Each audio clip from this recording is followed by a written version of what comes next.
I want to share an old story from my teenage years. My cousin Emma was older than me, and she married a man her family didn't approve of.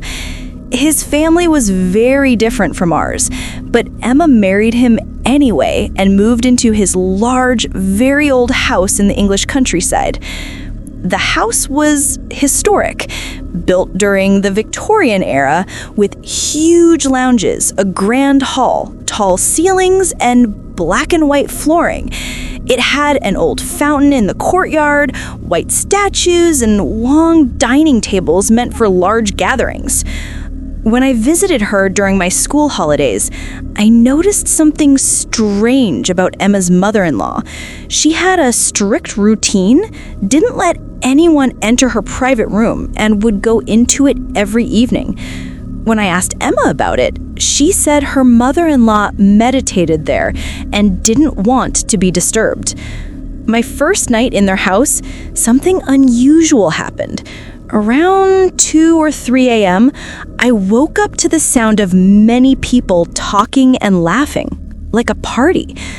I heard cutlery clinking, glasses tapping, and the kind of chatter you hear at a dinner gathering. But everyone in the house was asleep.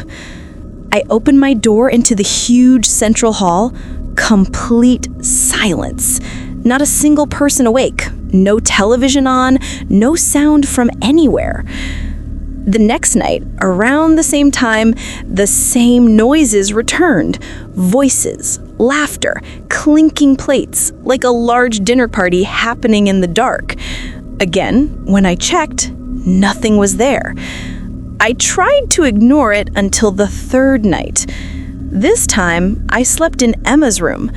Around 3 a.m., the same loud sounds started again. Even Emma heard them and sat up frightened. When we checked the hall, again, absolute silence. Some weeks later, Emma called me in a panic. Her husband worked night shifts, so she was alone with her baby one night when she heard someone knocking on her bedroom door. She opened it, nobody there. It happened again and again. Later, when she checked the entrance hallway, she heard someone call her name softly. She felt uneasy but tried to stay calm. Eventually, she returned to her room and saw something terrifying.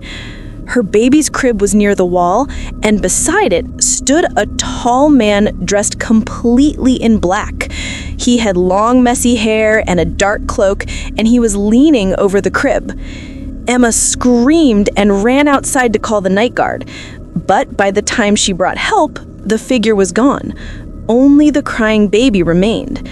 Her mother-in-law dismissed everything, saying Emma was imagining things, and refused to believe her. Her husband didn't take it seriously either. Later, Emma and I decided to secretly enter her mother-in-law's private room to see what she really did there. Inside, we found shelves filled with strange old statues, burnt candles, bowls with ashes, locks of hair, and odd old boxes with unsettling items inside.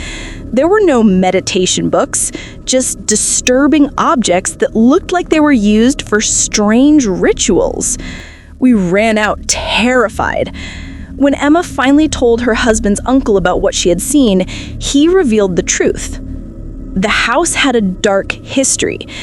During Victorian times, a wealthy man held a grand dinner party there.